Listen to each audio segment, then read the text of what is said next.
One more try. All right, there we go. Hello, welcome to the world's worst podcast ever. I'm joined here today with the very kind, very handsome, and very well read Mr. Mateo Rodriguez, aka Colonel Goldfish, aka RLD Thinks. How are you doing today? Hello, hello. I'm good. I'm excited to be able to talk about education with you. I am too. I mean, it's kind of what I'm going into, it's what you're going into. Um, Maybe it's important to just real quick get on the table like our bona fides about what we're going to be talking about. So, from my perspective, I've been very much interested in philosophy and education as two meeting things, at least especially in the past 2, 3 years. But since before then, I've long been studying various philosophical traditions just as a passion project, and to be able to also like talk with other people who might be more well read, more experienced in this sort of thing. And that sort of led me to obviously meeting someone like yourself and kind of seeing you, Bud, as a someone who was like just slowly starting to get into philosophy, and now to someone who can read circles around me in their sleep. So, but Yeah, we've learned how to work together and sort of like I've said this to you before in the past. Is like you're good at formulating ideas, and my strength is in extrapolating those ideas, and mhm. I think that's what's going to work best about this conversation specifically. Yeah. I'm excited to be able to do this because there is like kind of a running project in my own private work when I'm looking at stuff on education and approaching it through critical theory. There's so many holes in a lot of the thought that we look through, and it's important that we have these discussions because we get to fill out the empty spaces or the the what's the word, the Greek word for when things are incomplete. Shit, why are you asking me? Essentially, like we're filling in the gaps of the great thinkers before us to have a really important conversation about how Standing to in fix education. Newton's idea of the standing on the shoulders of giants, if you will, but Yeah, like, but less exactly. pretentious and more by 2 snot-nosed college kids who have way too much hubris for their own good. Hell, man, you need that if you're gonna attempt to tackle such big, obstacles like higher ed and K through 12 Of education, course. especially before. I don't want to get too deep into meat and potatoes, but when we look at what's happening in Florida and the way that they're manipulating policy to completely defund and de-enrich public schools, the conversations like this are necessary. No, especially, and that's sort of what I wanted to start with. Is one of my primary sources here is less of like one for like information, but one for sort of grounding us is the New York Times article that I read. It was a discussion put forth by two writers, John Hunt and Celeste Carruthers, where they're basically talking about how the conversation around student loan debt forgiveness works in the modern world.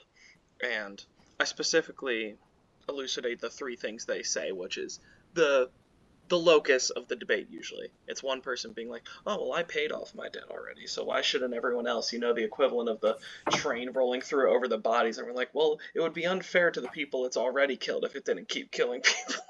it's it's basically that.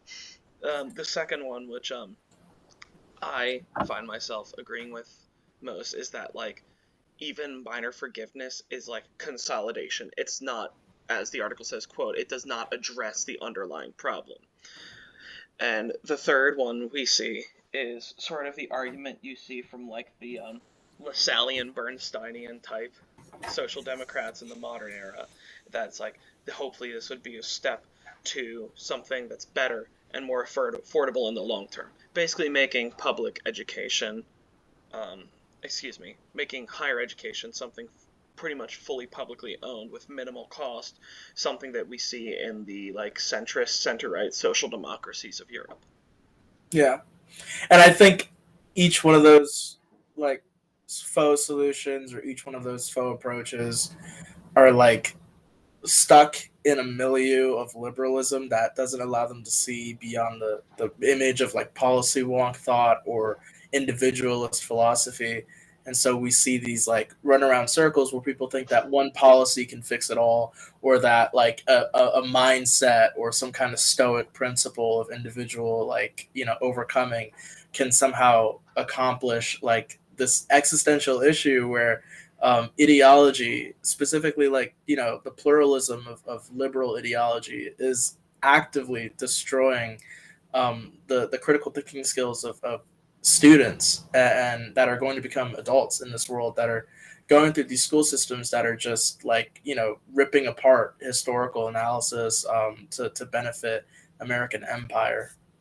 And I was gonna say, the sort of back turn of this in like liberal education that we see is coming a lot and this is purely anecdotal, but I personally believe that you can gain a lot from anecdotes, at least in certain senses. And my mother's a second grade teacher, and she's incredibly conservative, you know that, and I have my disagreements with her, but one thing I fully agree with is that this idea that we're pushing like all these children to these like extremes of like this like liberal individualist, anyone can like be the next fucking, I don't know, MLK or Shakespeare, you know, these grand figures that are like held in such high regard by our modern society, is sort of draining any substance and any creativity out of these kids. Like, my mother has spent the last 10 weeks doing reading the same book over and over, from Ruby Bridgers, who is a civil rights activist who my mom loves greatly. Um, and they've basically spent, keep in mind, like I said, this is second grade. These are kids who still don't know which side of the bed is worse to piss on, you know? I Like, mean, you're still, what is it, reading? Not, they're not reading to learn yet. They're still learning to read in this instance, and so but they're being yeah, forced to learn through reading. Like, my mom was telling me they do this thing, I believe she said it's called like explosive something, where they take like 1 to 2 lines and try to like extrapolate all the meaning out of that. And I'm like, yeah, these kids are still developing their brains. The earliest you should even be delving into that is in 5th grade, like, in my opinion. Like, because that's when people are actually starting to, like, might want to start reading more for pleasure. And, like, that's yeah. when they can get fun out of it while also Reading, when they're appreciating reading deeper to meaning and learn. symbolism. Yeah, there is a specific grade where reading to learn is more common in occurrence, where like the development patterns of neurotypical children that are on like the development line of like you know, a normal student, and I don't think second grade is that age, which No. is, it's And, interesting and seeing these curriculums like try and work in like these methods that like seem really good, but they're counterintuitive. And I mean, that sounds like it's not producing results. That specific explosive, I know what you're talking about too.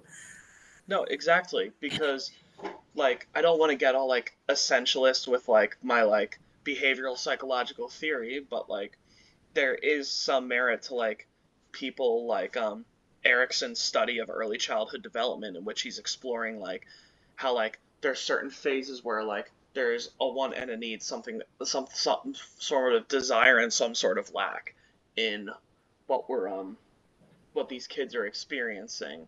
And the same can be also said about what's his name, Jean Piaget, where he's like formulating like the behavioral stages of children, Yeah, and as a result, you can kind of garner a lot from that emotionally and mentally.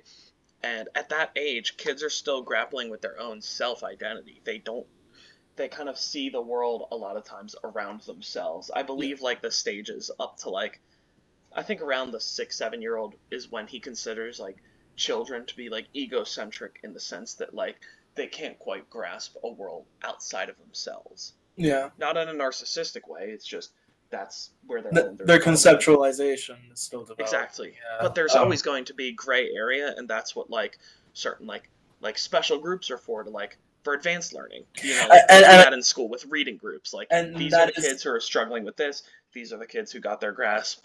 We're going to yeah. push them a little more.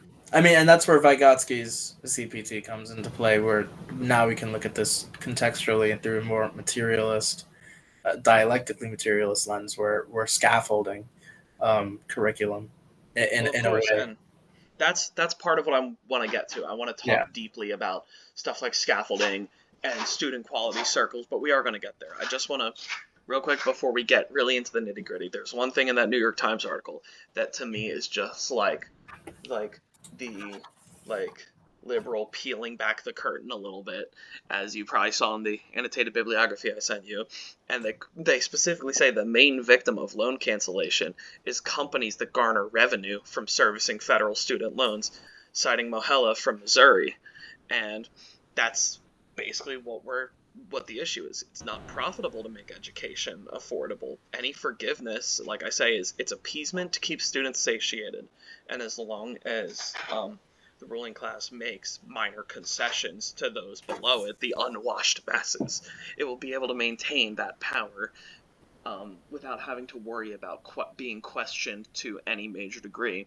So that's why, like, a lot of the questioning that does happen that you see often falls flat. Like, we definitely saw it a lot through the pandemic with, like, the rise in people becoming interested in, like, socialism as an idea or anarchism as an idea. But then by the time election season rolled around, they were like, this is the election of our lifetime. And I'm like, cool, wasn't that like the last 15? Yeah, 20? and I mean the crises are getting more sharper, more profound, and the debt politics that America has been running on for the past since the neoliberal era, where everything has shifted into debt systems and to alleviate the struggle of finance capitals, like major contradictions, is through neoliberal programming, where shareholder capitalism makes austerity measures so sharp that it's able to create revenue but not actually profits. And so we're seeing like contradictions before election time sharpen in such a way that like we're getting unprecedented levels of like radicals.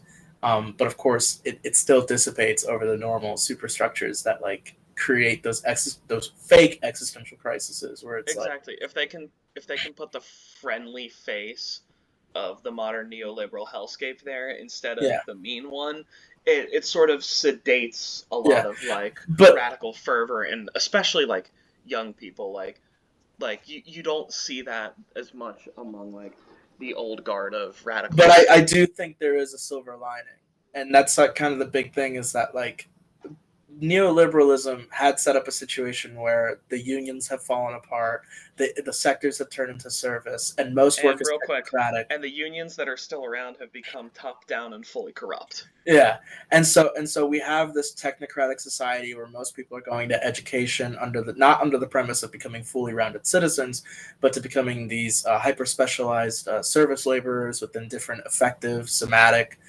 labors, whether it's therapy, caretaking, cashiers, service industry, just all of the massive loads of job sectors that have been offloaded to China, and now we get labor that is just purely like, honestly, David Graeber is right, it's bullshit jobs. These jobs don't need to exist. We can get a UBI program and you get the same thing filled out. It'd be the same And at that existential point, you would just crisis. have like a nicer, friendlier capitalism. The Yeah, same thing that someone like Andrew Yang or and Bernie Sanders were so adamant about and bringing so to America. we didn't get that, and that's the interesting thing about it is that these contradictions are extremely sharp and they're only getting sharper. And even when people bring solutions that would be a nice capitalism that could exist for America, neoliberalism is still being clung onto by these like upper bourgeois that do want to keep seeing the rise of their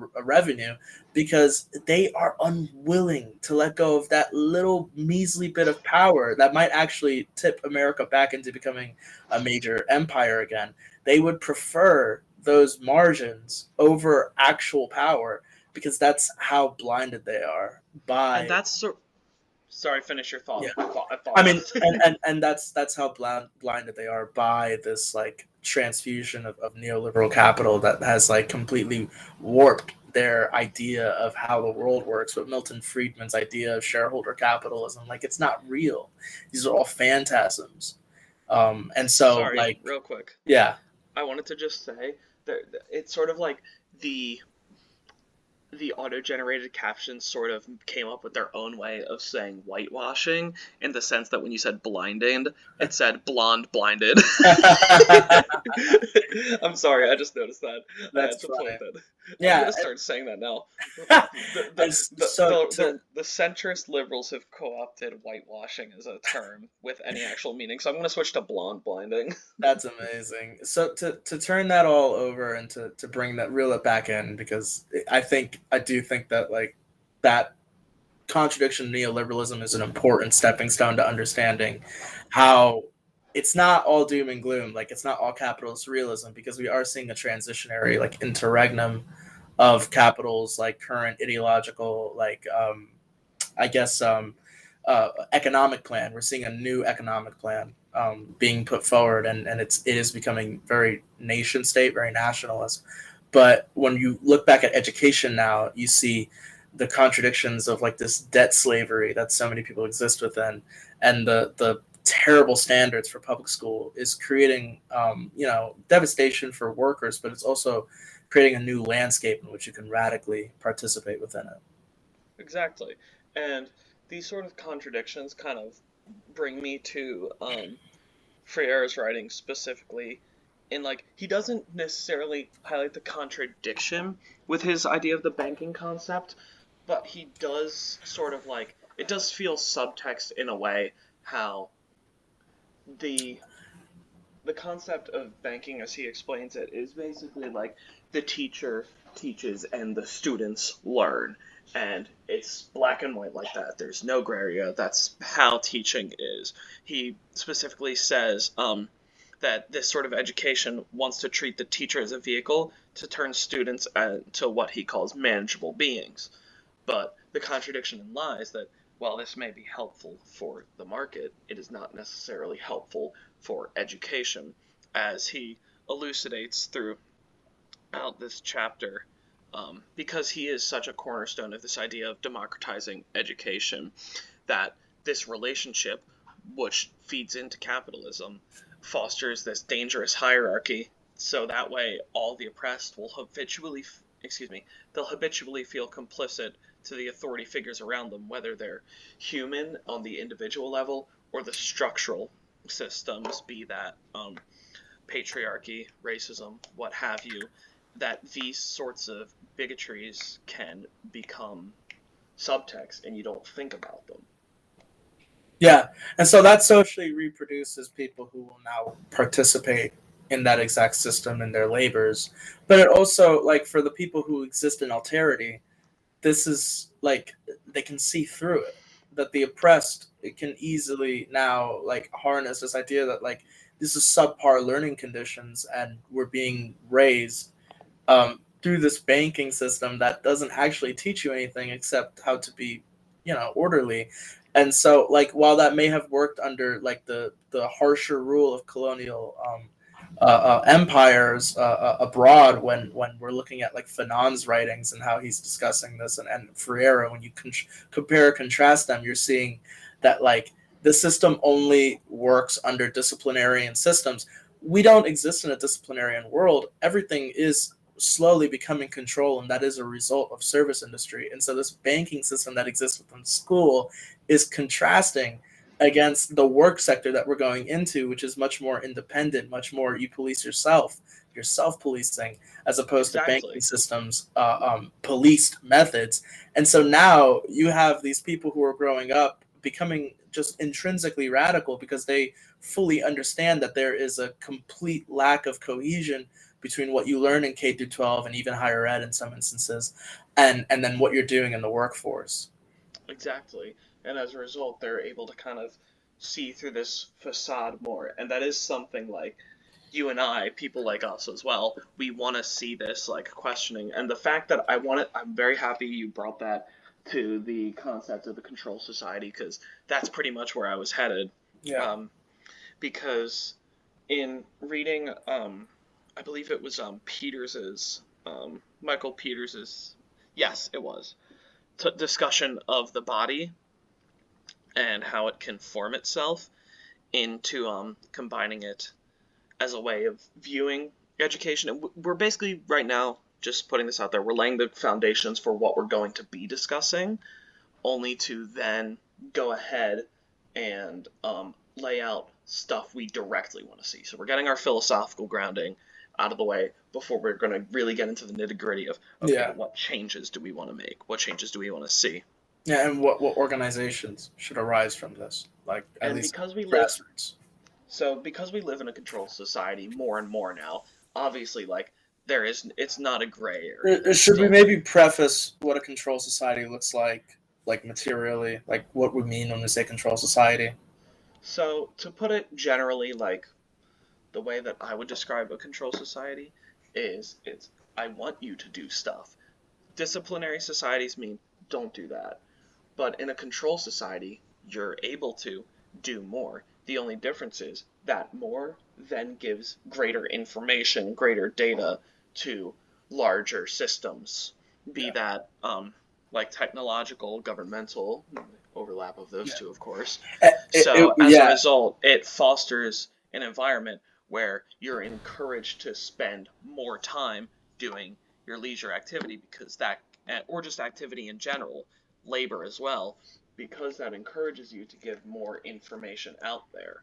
yeah, and it could be easily put that the computer is the perfect like symbol of the control society, because the computer is that like constant space of labor which you are able to input productive labor into generating surplus of generating value for other informatization institutions like data analysis groups, where you are literally working for somebody even though you're not on the clock. You're creating value for all of these machinations, and of course this value is not real, and it's parasitic in its existence, and it's a result of finance, but And that not just is. that, but you see this now in like phone technology, which has been completely revolutionized to the point where like phones as of even just like 5 years ago have similar competitive qualities to a decent laptop in terms of speed, in terms of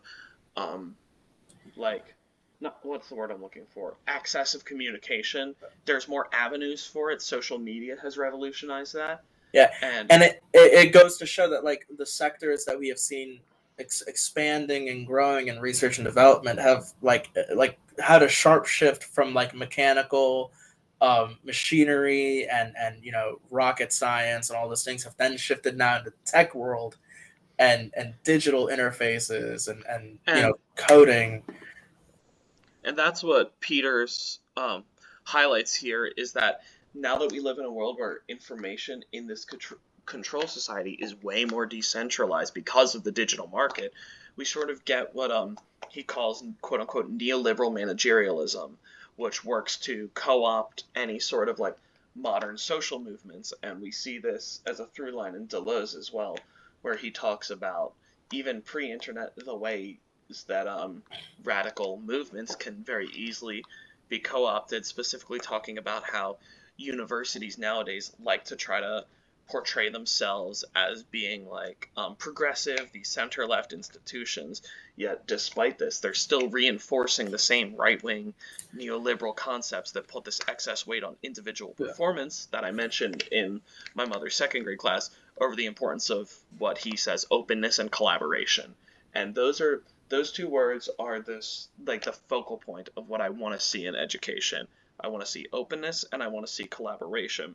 And as a result of that, I really got a lot. I'm assuming you read Henrietta Justin's article on Nietzsche and education. I know how much of a stan you are for your boy Frederick. Well, I gotta So say that title is as university academia brained as it gets, but I do think it's interesting excellence premise. for all.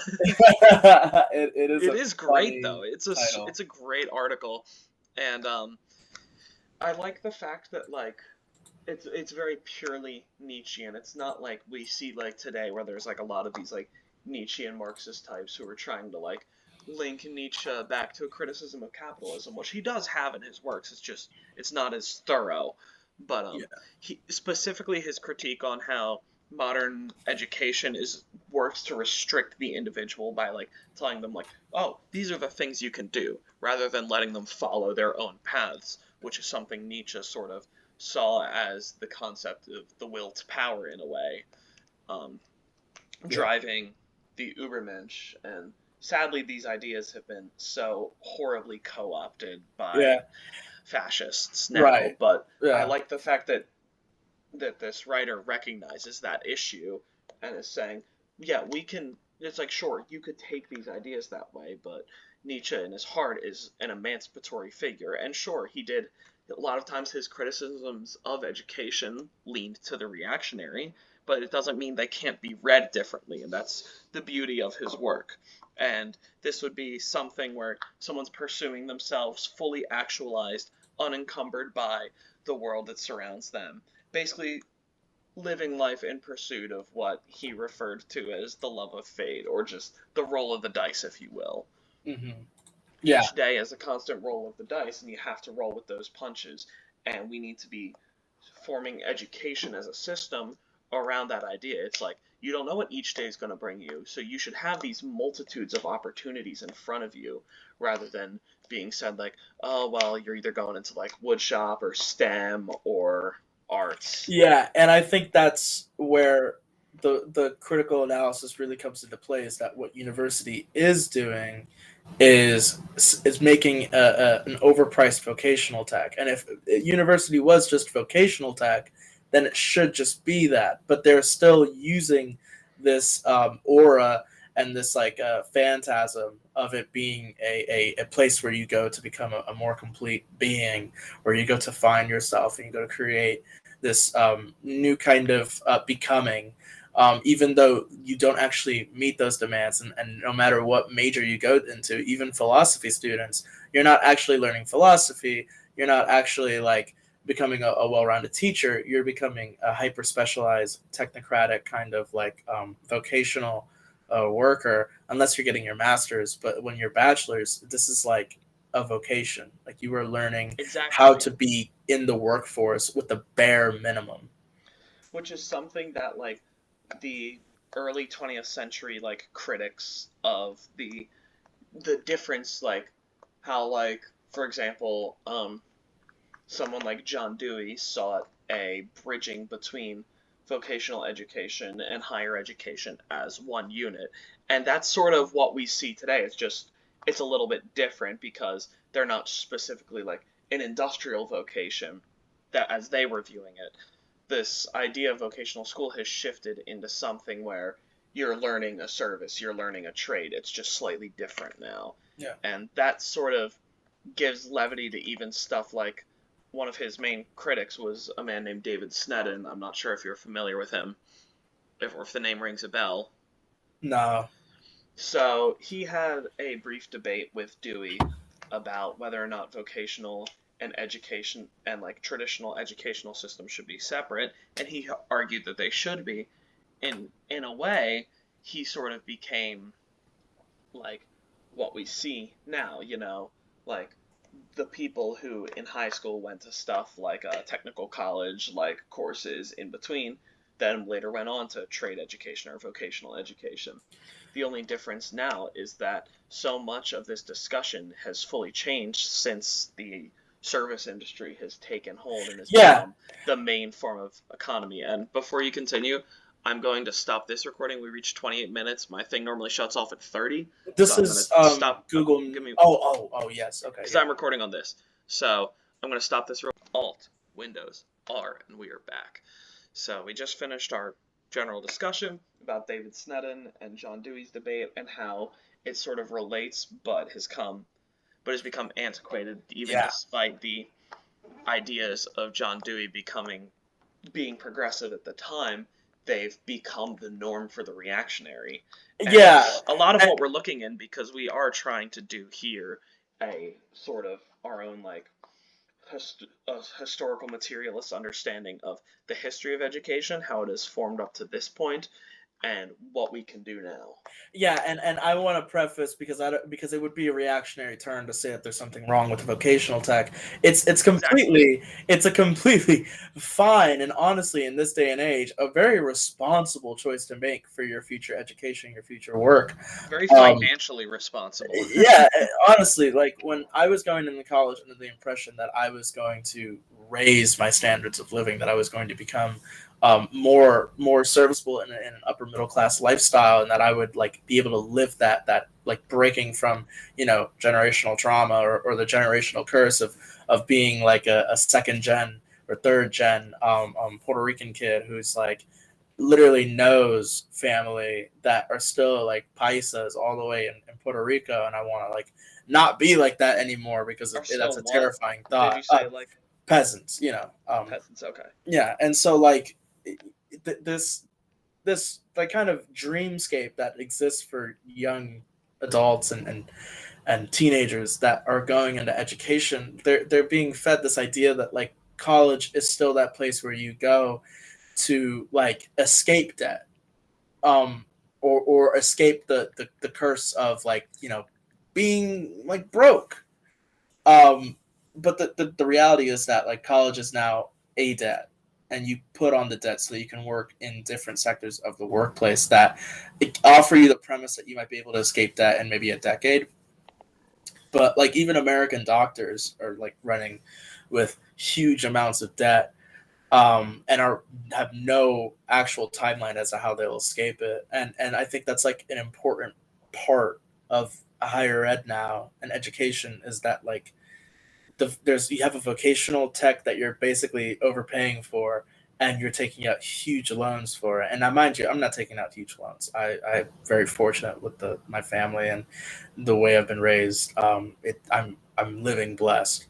But I do want to go into my master's, and I probably will take on debt for my master's. But that's because the bachelor that I did choose, um, I won't make a lot of money, and I already knew I knew that going in, and I thought that would be fine until reality hit and set it in, and I was like, wait, like even though I may have a passion for this labor, I'm never going to get paid enough to do it.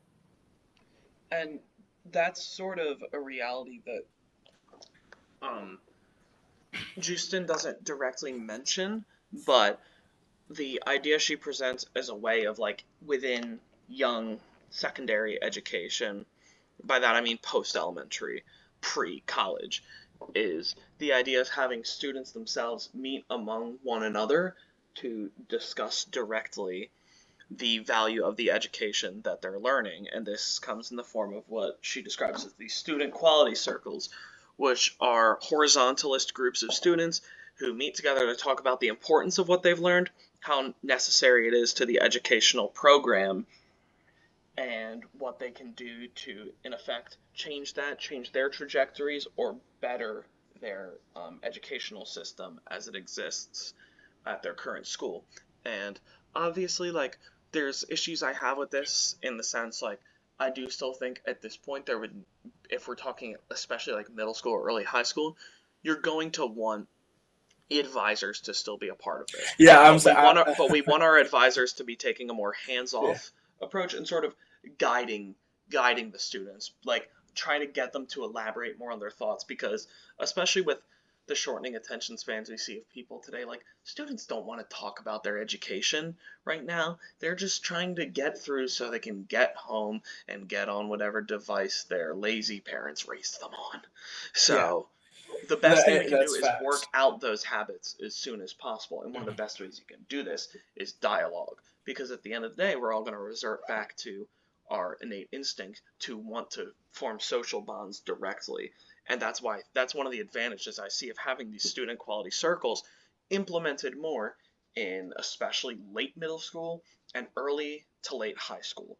Like if it could be like a 7th to 12th grade thing, I think these would be great. And as the students get older, strip back the amount of advisors and counselors you have directly working within this system, because this is going to be a great way to have students be able to forge their own paths, and having the advisors be realistic, sadly, about the neoliberal hellscape we're kind of stuck in just right Yeah. now. And like, it's like, listen, this is the world we live in, and obviously, like, people like us have higher ambitions, but for while we're trapped here, what can we do to make this a better living for And the people and who I live think here? that is probably the most important thing to understand is that like these things come in phases and we exist in these moments of history and it really isn't up to us necessarily as individuals to change it. It depends on a whole multitude of conditions and that's where amor fati comes in, is that the nihilist in us doesn't want to transition out of that kind of like destructive nihilism where we recognize something's terribly wrong and then we ask the question, how do we like move forward? And a lot of people decide to damn the world and turn away from it. And I think that that is an option, but I don't think it is. And we have Spinoza somewhere in here, and so if we do carry forward a Spinoza's principles, like, and we add Nietzsche to it, there's an understanding that like the only natural law in this life that we exist in is that like we have to work collaboratively to build, and that is the way that we carry forward this idea of conatus, or this yearning for learning, Exactly. rhyming. And that also like translates into a lot of the goals that Dave Hill set forth. I wasn't sure going into this how familiar you were with Dave Hill. He's very much a David Harvey type, but a little more academic and a little less of a goofball, you know. Like David Harvey's brilliant, don't get me wrong, but at the end of the day, like if you watch any talk with him, he's a total jokester, you know. Yeah, I think he's pretty funny. I love his talks on books, but sometimes outside of that, it does get abstract. Yeah, I don't mind sitting like when I was reading through, taking my notes on the Grundrisse. His videos were It very, was good. his lectures were very helpful at like piecing through that because although it is like notebook scraps, like there's so much information, and that's just a testament to Marx's very like insane work ethic as a writer, Absolutely. and that's what I think made Hill's article so thrilling to me, as well as the conversation that Zane Wabena had with Dr. Malat and Derek Ford about their book about a critical pedagogy. Is both of these articles to me reach the same thing, and I was kind of nervous about the talk with Malat and Ford solely because they just it's an interview, you know, but they're both such intelligent people. Like they're able to elucidate so much about the book, which sadly I haven't been able to read. It's an academic book, so obviously it's very expensive. But maybe I'll text Curry and be like, "Hey, can I borrow your copy of that?" I'm sure he would love to give you one too. Oh, I'll read it for I'll read it for our the essay we'll eventually write on this. I didn't tell my professor this, and he's definitely going to hear it now. But I think it's funny that I said, okay, we'll do the podcast for the final, and we'll do the essay for fun.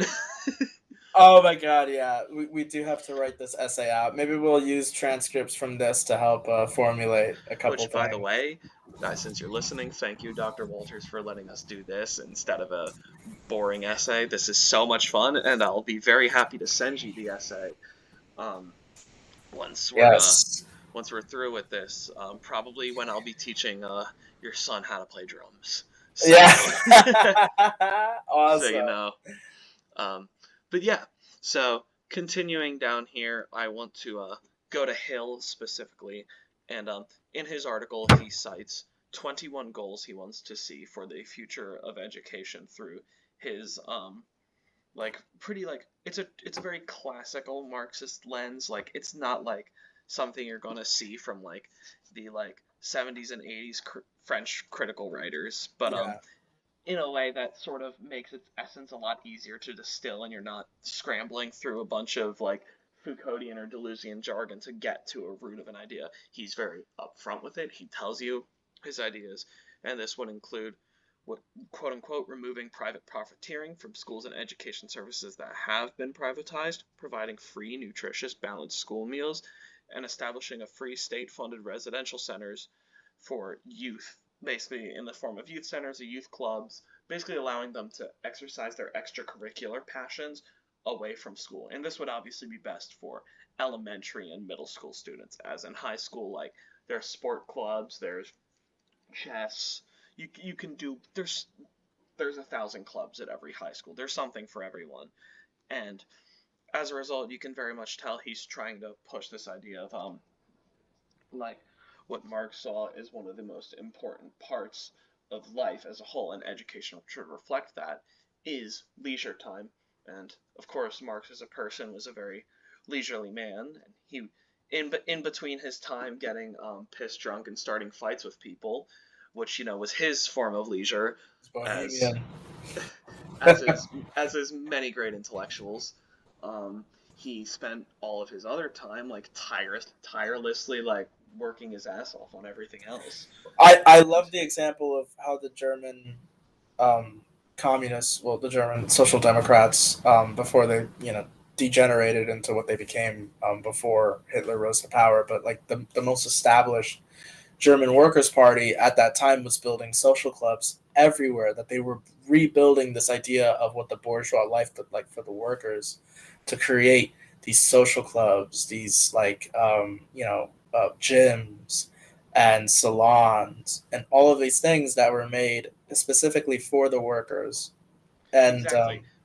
So yeah, like I I've always jokingly called that like because you know how like the whole idea is like within the dictatorship of the bourgeoisie to be usurped by a dictatorship of the proletariat. I always say that's like the playtatorship. yes. You know. Also, I love how the captions did that, like the playtatorship. That's Yeah, nice. of course, But taters. it can't quite pick up on my ingenious Your portmanteaus. portmanteaus, yeah.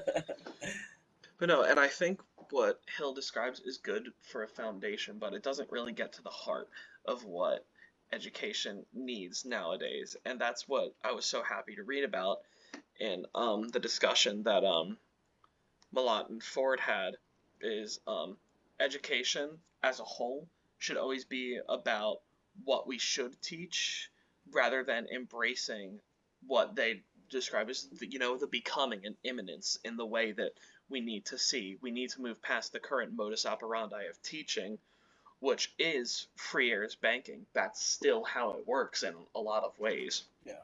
especially in pre-high school education. So the importance of moving past that is just so grand. And now that we've sort of touched on all these ideas, I want to talk about what are some other things that we can specifically do to better the educational system. And I'd like to start by mentioning I know that in high schools and whatnot, like you're allowed to take your course load, but I think a greater emphasis should be pushed on artistic electives primarily because we're a lot of times like these people are going to be going into like very non-mathematical, non-scientific jobs. And don't get me wrong, do I think knowing algebra, geometry, basic sciences is important? Yeah, of course I do. Am I biased because I'm a math major and I'm trudging through Calc 3 and foundations of geometry right now? Yes, I am fully biased in that. But I'm laying my biases out, and two, as someone who is values the arts greatly and has been involved in them since I was very young, I hate to see so much funding of art programs getting stripped away because for a lot of people this is their social bond, this is their livelihood. And don't get me wrong, like outside of like both of us being like either band kids or people who are very closely associated with band kids and how sometimes like toxic those environments can be. At their best, they're some of the strongest, best social bonds anyone ever makes.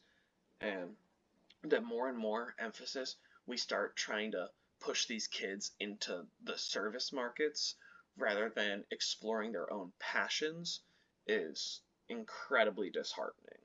Yeah. I think what we're laying witness to is the conservative party's like reactionary wing, um, just going full throttle on destabilizing public schools' ability to create these um, leisurely activities. I mean, we're seeing like in Arizona, there is a new Democracy at Work video that like covered.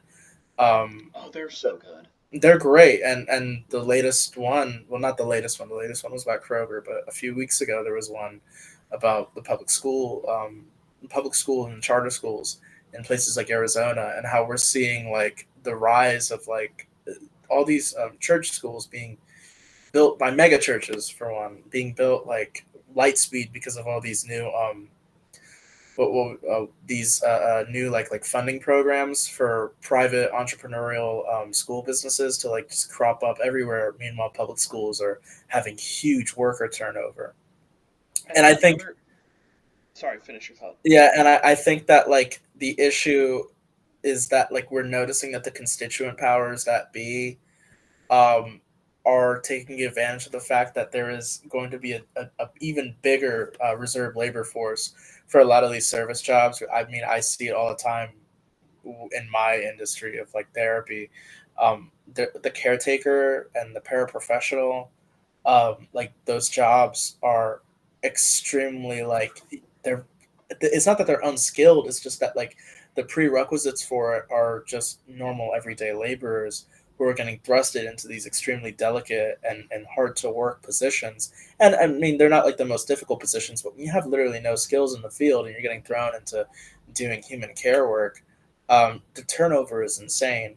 And they can get away with that because it's cheap labor and it's desperate labor.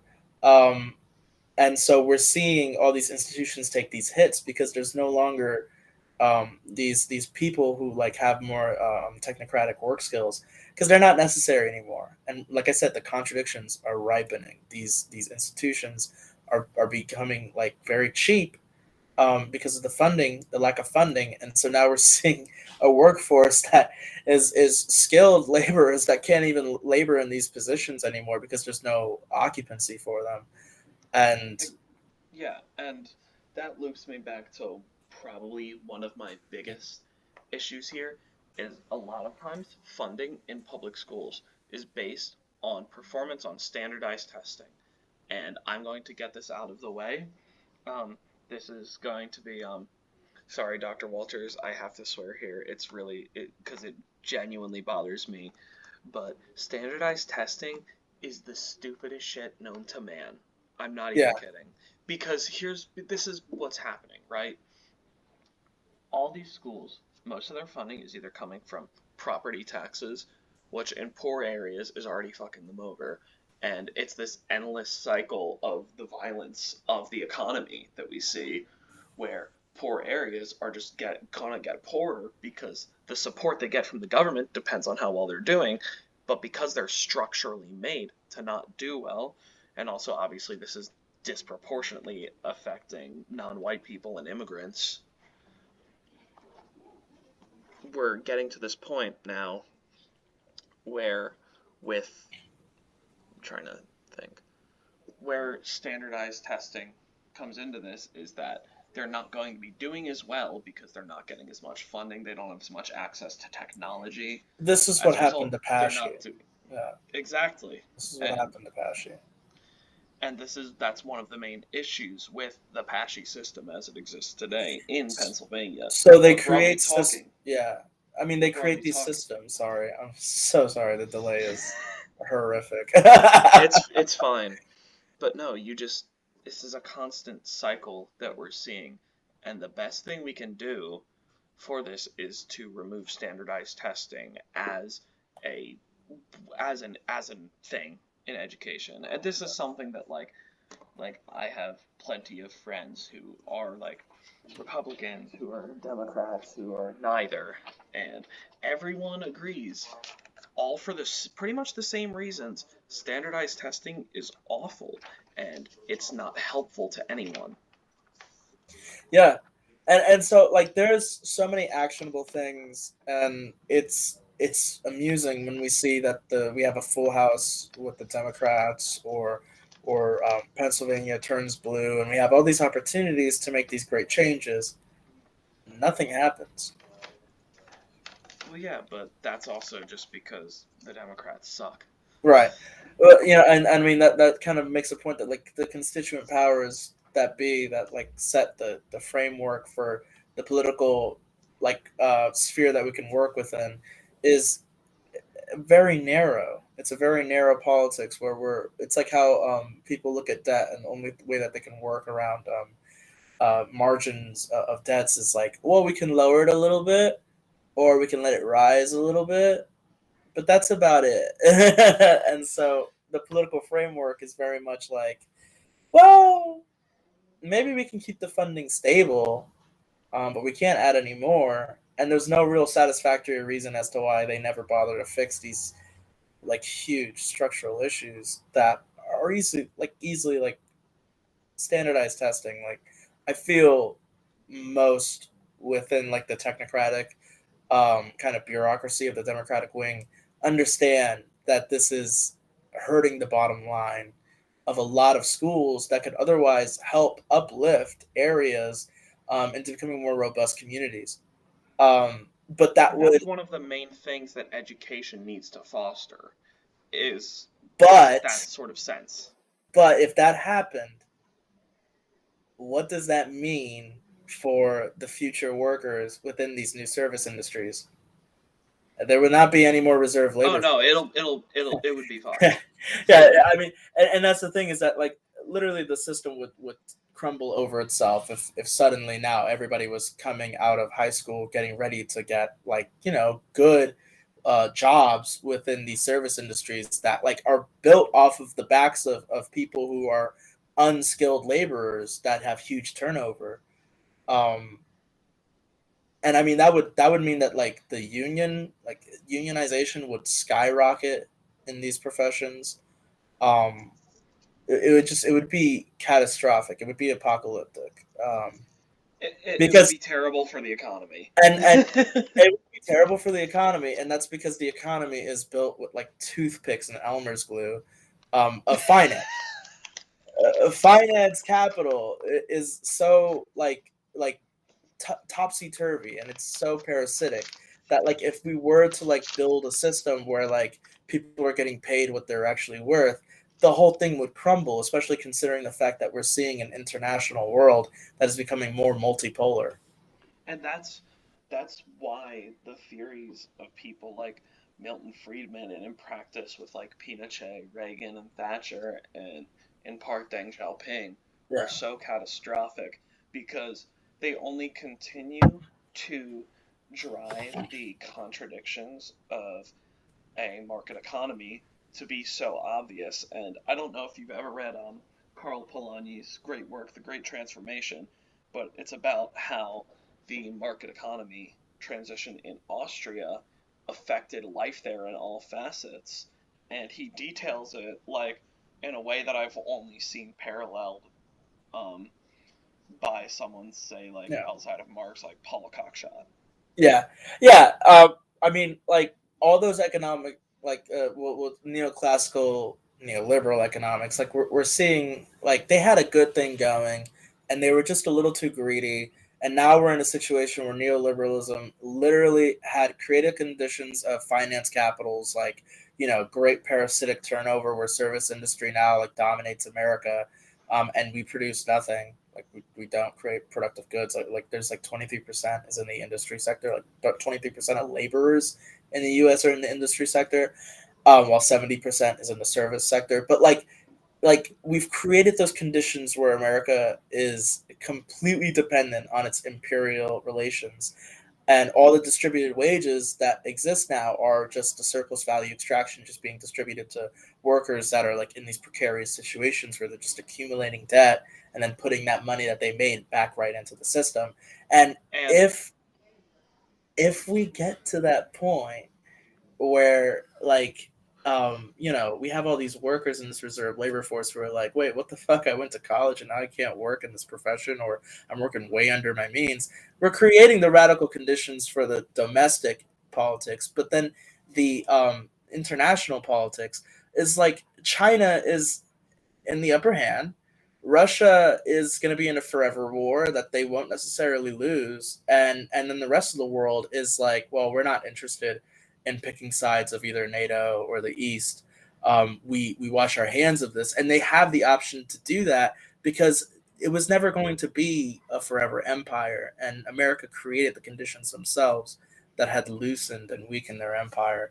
And I mean, that's a beautiful silver lining, because like that's where like the real solutions now are in building affinity groups and preparing for the fact that there's going to be a big transition in the way that American, domestic and international politics works, and like there will be a new internationalism that can be taken from this.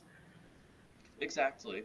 But specifically, what you said perfectly highlights one of the major issues you mentioned is like these people are going to school and now they're going into a position where they can't make a living. Like my mom recently was absolutely crushed because her summer job wasn't inviting her back, and she makes more there in 3 months than she does year round as a second grade teacher. And the reason she got cut is because she was called insubordinate, because while she was running a table, like an event up for 60 people trying to get all their drinks, her boss asked her to tell a family that their kid couldn't sit at the bar because her boss didn't want to do that. So because of the power dynamics, and two, the awful way that teachers are compensated, it's absolutely imperative that we, and this is the last big thing I suggest for education, is it's that teachers need a better say. Their unions do not represent the massive body of teachers. The unions work now as a top-down structure, which basically is just there for like, It collaborates. exactly. Thank you. That's the Yeah, word I was yeah. looking for. They don't work on behalf of teachers. And this isn't me saying like, oh no, they're and the unions aren't corrupt for the reasons that Yeah. like I've seen a lot of people say. A lot of people say they're corrupt Well, because they're teaching. yeah, it's not a controversial. As long as we're speaking as Marxists, it's not controversial to say that unions won't save us. Like that, they're not the end all be all. They're helpful and they're useful for creating quick affinity routes where you can create networks. But they can't do it alone. And if they're left alone, which is what happened in the U.S., a lot of unions had separated from the radical politics because there just simply was no one to fill that space that the CPUSA left behind.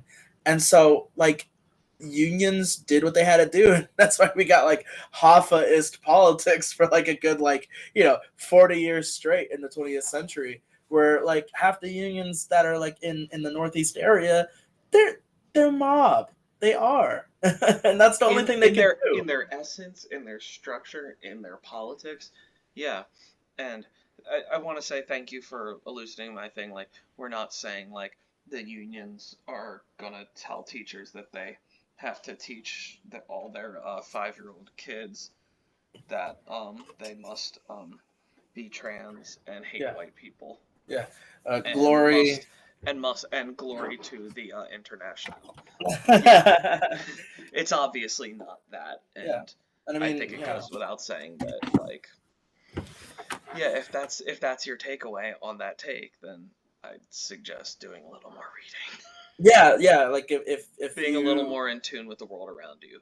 But yeah, I mean, if you flinch at these things about like unions being like, oh, commie, or even communists being like, we're going to destroy family values, take a step back and understand that like the real people who are destroying family values, who are disrupting the family, who are upending families, are the liberal conservative divide within America in the liberal politics. Is exactly, we're seeing real schools quick, get defunded. Yeah, sure. got to this is going really well. Yeah, I think Um, so. I definitely we're at a point where I do want to start like I've Home. we've both state, especially like I've stated like what I want to see in education, specifically the abolition of standardized testing as a system, as a means of funding, as a means of grading students' intelligence. Intelligence could be expressed in so many ways. I feel much more confident in my material just talking out loud to you than I ever would have writing a paper, and I'm very Um, grateful for my professor doing this, and I hope me saying this will guarantee me an A plus. And Yeah. and I'm merely doing this as a means of self-filleting my own ideas to make myself feel That's better. right. No, we are I'm in it for putting this to myself. practice. Uh, We want to see this in practice, and like I mentioned standardized testing. I mentioned more emphasis on art electives. I mentioned giving students more direction through what Justin mentioned with the student quality circles. I mentioned getting profiteering out of schools. I mentioned building unions in a way that makes it so the teachers actually have a say, and as a result, teachers can become better paid. I don't know if you've seen the map. It's about I forget what it's called, but it's the difference between other graduates. It's the percentage gap in between what other college graduates make against teachers, and all around the board, teachers make less than every other college graduate. The only state, and this was a study in 2021, the only state where teachers were paid closest to other graduates was Wyoming, with a 2% difference between their pay and other jobs. And it makes sense that it would be in the least populated state. I believe Pennsylvania was like teachers make 13% less than other college graduates. And as a result, we need more people in education because the system has become like, hey, you're going to take a vow of poverty and you're just going to have to do this out of the kindness of your heart and your love for teaching. And that's one of the big things we need to see is we need to see teachers being fairly compensated. One, because people who don't know teachers don't know that the work doesn't stop when they leave school. They're up until 9, 10, sometimes midnight, grading papers, yeah, reading, I writing lesson gotta. plans. They don't understand the physical and emotional labor and the time management skills that you have to even be a basic grade school teacher, Yeah. and it eats away at these people. If you talk to especially like teachers who have been in it for a while, a lot of them are miserable, and it legitimately hurts me to think about. And Yeah, I've got a lot of teachers in my life, and I've witnessed all of that. It's tough. there's few things that are as disheartening as just seeing someone like breaking down, and because you see they used to be passionate about this, but all the love for it has been fully sucked out because they've become another part of the service industry in a way. They've Yeah. become they've got their glorified vocational degree. They're in way too much debt that they're going to be paying off until they're in their 60s and 70s, and they're not even happy with it. Yeah, I mean it is an existential crisis in that respect, and I mean that brings up the other existential crises that happen within the school, including school shootings. The transphobia nature of like the raising, the social reproduction that's occurring in the school. I mean, we're seeing so much of like the vileness that is represented in now in public media when we're on social media is being like just what would you say like sound blasted in these schools where like all of the worst parts of reactionary society are being exemplified within the school system because it is this microcosm of like quickly learning through life how reality works, and reality when it's twisted in this virtual landscape that all of us participate in is really violent. um, it's a Exactly. very violent culture that we exist in. And the big voices that you want to see fighting against these issues are just not present, and when they are, they're not doing enough. You see it a lot with how people were hoping that queer rights would have gotten better in our current system, and they've only continued to worsen. And of course, like those of us who are a little more like in tuned about how the American electoral system is kind of just like it's 99% just like a little it's theater, it's spectacle. How it's not actually useful to try to put these it's not useful and it's not helpful for them to actually try to help people. Yeah. And I think a lot of it comes down to the fact that like we exist in the imperial core, and there is a reality that has existed for a while in America where a lot of it comes down to martial service or the kind of duty and service that a lot of youth would normally participate in to carry over those like violent tendencies across shores. And now we exist in this malaise where that reality isn't real for a lot of people. And we're seeing a lot of youth grow up completely without any actual guidance or any idea of what their future might look like because of this hyper individualization, that there is no community, there is no group discussion, or at least like group discussion that actually means something beyond like this banking system that is completely honestly meaningless because there are no values to be learned other than like simple rote memorization of things that teachers don't even believe in anymore. And honestly, it is an existential issue, and I believe most of the issues that we're seeing in America with the schooling system, especially like with the mass violence and the mass shootings, is a result of just there's a huge vacuum that was normally filled in by other reactionary systems that would push this violence abroad or would quell it, and we're not seeing that anymore. And So as a so result, the violence of the system has turned itself inward. inward, inward. A lot of the violence is inward. I mean, listen, there's something to be said about the fact that like they're just people don't they when they go postal, they don't aim for bureaucrats or political officials that might have wronged them, like how you see in other nations or other parts of the world. We see people who turn on each other. Why? What has as a 18-year-old who's coming back to your elementary, or as like a 20 something year old who's going back to your college, what did these random people that you've never met before do to you? I don't understand that logic, and it's because it's a contradiction It's of a because it kind is of, illogical.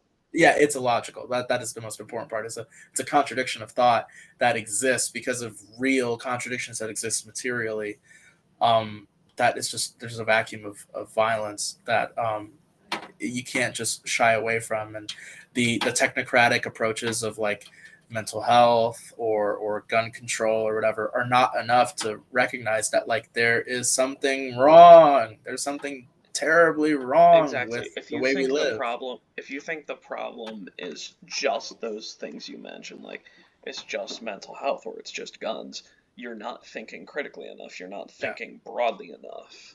And I think that's like and the service industry does this very fascinatingly, and I'm in the field of therapy, and I believe that therapy does this game of hyper individualization. It socially reproduces this culture of hyper individualization Everyone because a shut up, lot of the calm down. We found the therapist who read Anti-Oedipus and just never turned back.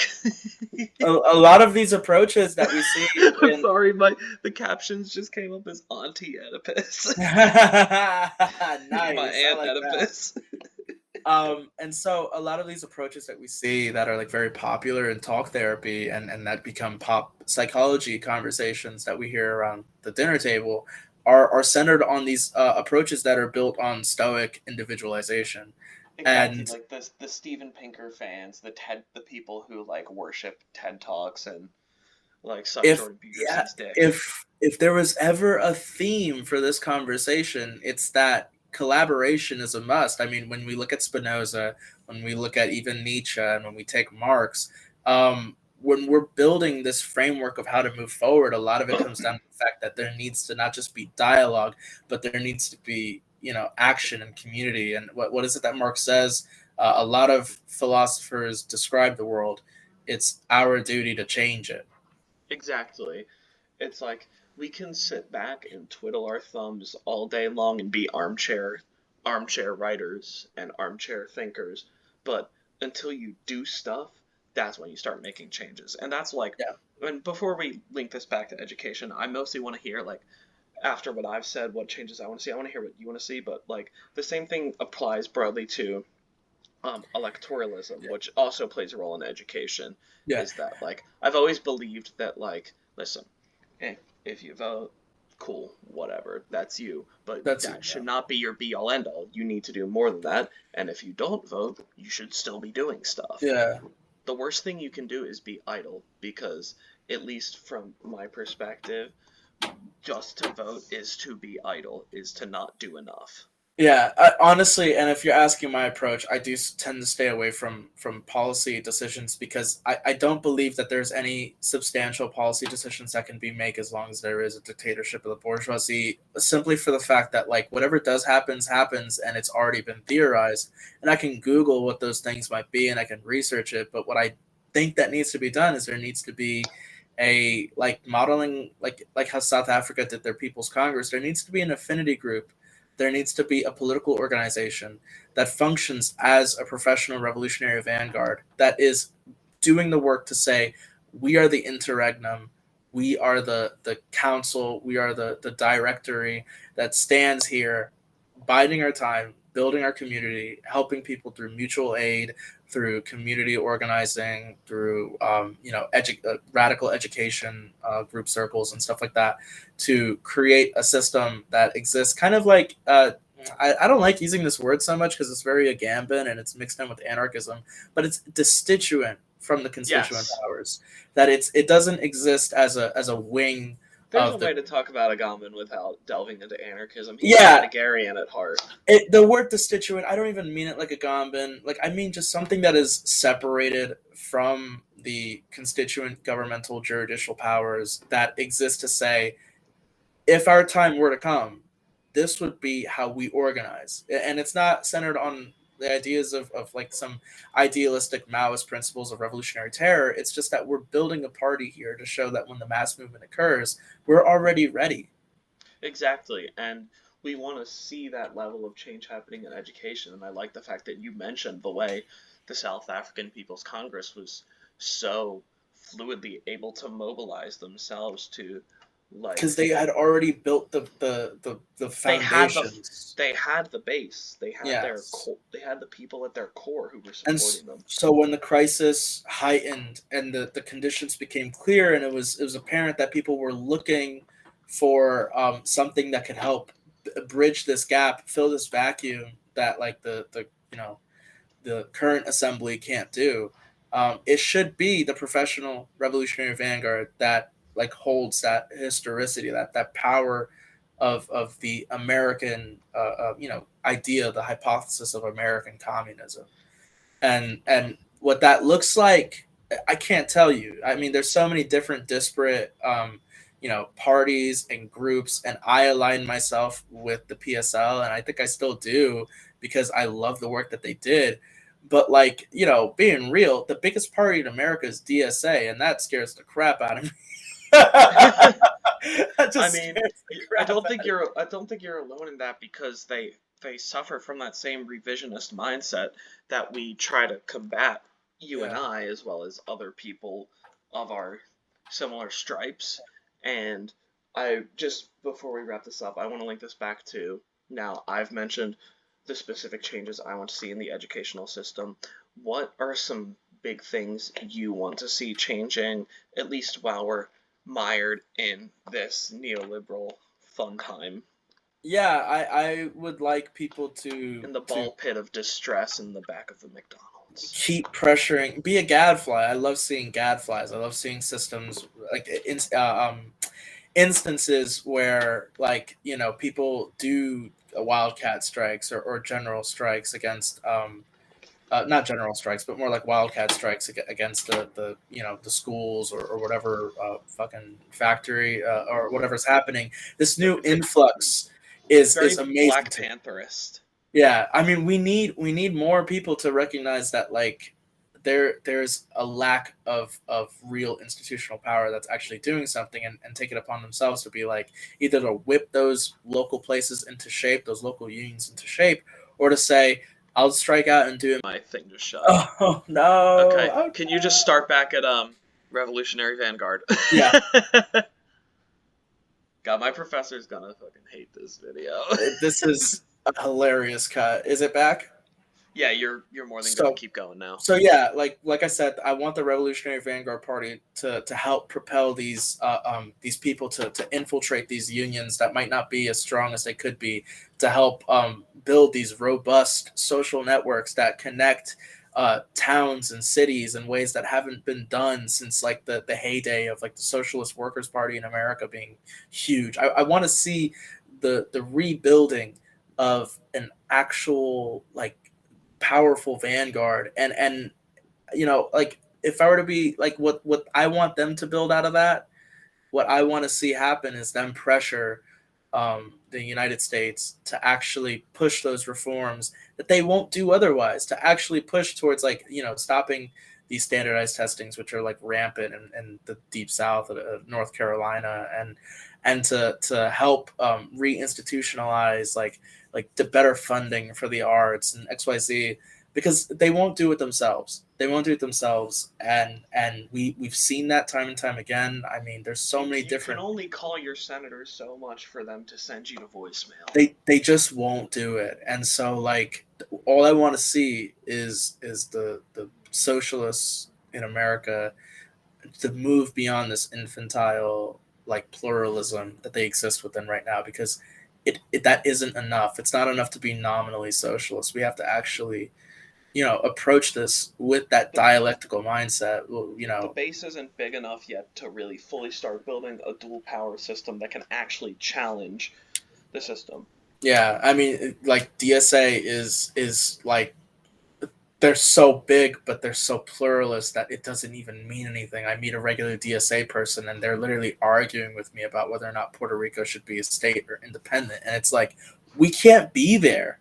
Like if you're a socialist, we can't be at that conversation. We have to be way beyond that. You know what I mean? Exactly. Like It comes down to it's the same type of people whose politics are fully dependent on whatever Twitch streamer they think is cute in the yeah, moment.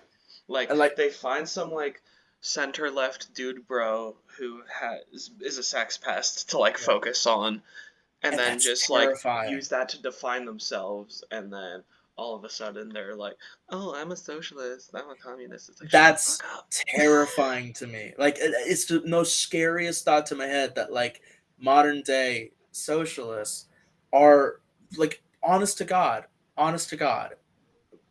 we're really stuck as children, like all of us, and There, that's like it's even me. all it's arrested development, the Yeah, state it of absolutely these is. politics in the United States, and arrested development across the board, across party lines, across those on the fringes of the parties. Yeah, and I mean it's terrifying because you even see it with the new influx of conservative Marxists, where it's like you're clearly just like using your weird psychoanalytical neuroticism as your approach to like this traditionalist Marxism. They're like that's not the solution. Isn't to overcompensate with like conservatism or to overcompensate with progressivism.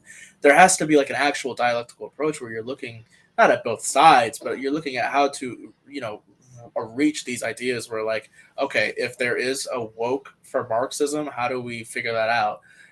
And people like are quick to just lean on the ideology without knowing exactly if they agree with the ideology like critically.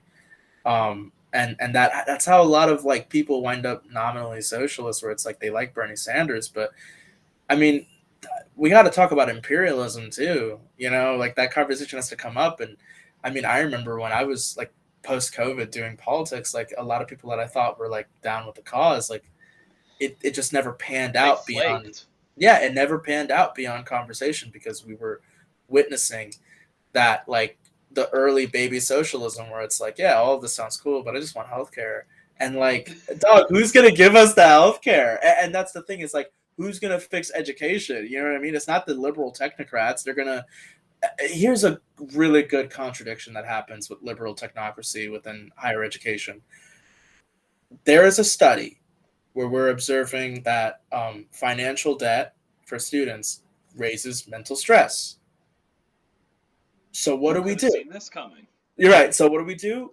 We give them mental health services. How do we fund mental health services?